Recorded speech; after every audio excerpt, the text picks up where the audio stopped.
Hey Ravens fans, I'm here with head coach John Harbaugh, and we are at the NFL Scouting Combine. Coach, as you're going through this week, what are the big priorities for you as a group that you want to get accomplished? I'll tell you, that's a great question because there's so many things going on here. There's action happening everywhere. You're evaluating players, you're looking at the medical stuff, you're having interviews all over the place. Just an opportunity to get to know the draft. I think the scouts do a great job of digging in. They're digging in deep, asking guys even tougher questions and getting to know the players more deeply. But this is a process. It's part of the process. It's a fun part of the process. So there's a lot of energy here at the Combine. So, Coach, last year when we had this conversation, you talked about the offensive line going through a rebuild, and you kind of telegraphed that a little bit. You know, obviously you end up replacing 3 starters, and you talked about the vision, the blueprint that you wanted to go through. So this year, as you look at the offseason, what do you see as the big picture view and approach that you want to take? Well, as more things change, the more they stay the same. I mean, you're always going to be trying to build an offensive line. That's going to be critically important, and you really do start everything from the beginning. Every end, at the end of every season is the beginning of a new season. You know, the end of a week is the beginning of a new week, even during the season. So we're trying to build ourselves up to be the best football team we can be, and it does start on both sides in the trenches. It starts with the offensive line and defensive line. So we'll probably be saying that pretty much every year, but we'll work our way back. You know, we're going to be looking at defensive backs. We'll be looking at inside backers. We'll be looking at edge guys. We'll be looking at, I'm sure we'll be looking at running backs. People don't think we need a running back, but we'll be looking hard at running backs. It's a good running back class. I'm sure we'll be looking for quarterbacks to back up Lamar. We'll be looking at tight ends, the young tight ends, even though we don't even have a need for a tight end. We'll be looking at those guys.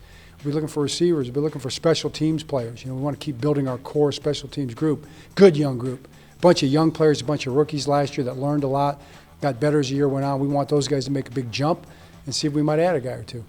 A common talking point and listening to some of the press conferences here with coaches and GMs is the Eagles went and they won the Super Bowl, and the defensive line, that defensive front was dominant. They had a great game. Sure. And so our other teams are going to try to replicate that approach and go and attack the defensive front. Do you think of that as, I mean, you've always been somebody who believes in building in the trenches, but do you think that could have a ripple effect throughout the league and even for the Ravens? It might move some guys up in the draft for sure. I mean, I don't think anybody's ever not thought that way. I think the Eagles did the best job in the last couple of years of hitting on guys. I mean, they drafted guys high. They paid guys a big amount of money, did a lot of voided contracts to keep those guys around. So they've done a good job of building the trenches on both sides, especially on the defensive line, but offensive line too. I mean, they got the biggest offensive line in football, and they're very physical.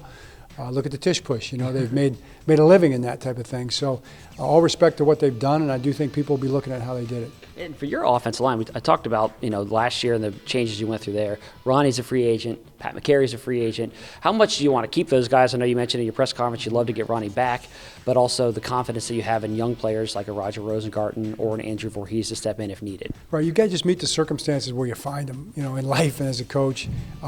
We're going to try real hard to keep Ronnie and keep Pat. You know, those are guys that we want to try to keep and see if we can keep moving forward and keep building with those guys.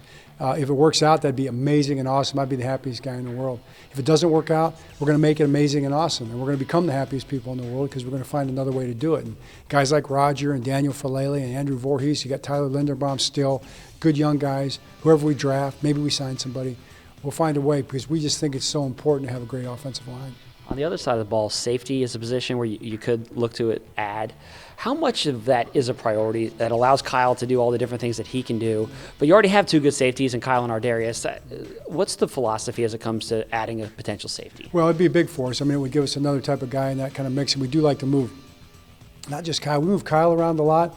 He was more deep this year, but he'll be deep a lot again. But we can bring him down inside, kind of what we call the dime backer position, inside down to the nickel position. We can do it with disguise.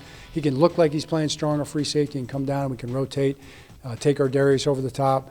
We have good young safeties that can still allow us to do that. But whether it's a safety or a corner, and maybe we get Brandon Stevens back, who can play safety and corner and nickel and dime. He's a very versatile player. So all those kind of things will play in as we see how it unfolds. Mm-hmm.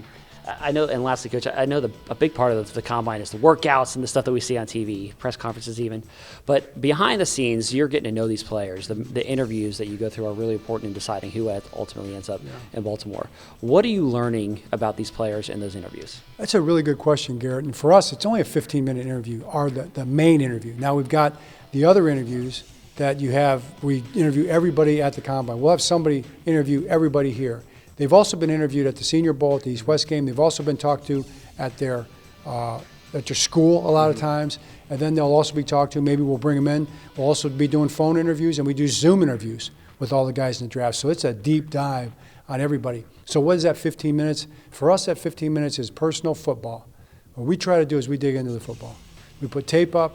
We ask them questions about football, plays they played, how they think. We want to get an idea into how they think about football, how sharp they are, how much they remember what they did when they were playing. Try to get an idea of how into it they are, because we like guys who are into football.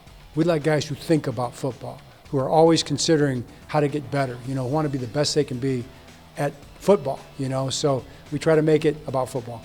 Awesome, Coach. Well, we appreciate the time. It's always good to catch up with the Combine, and good luck the rest of the week. Thanks, Garrett.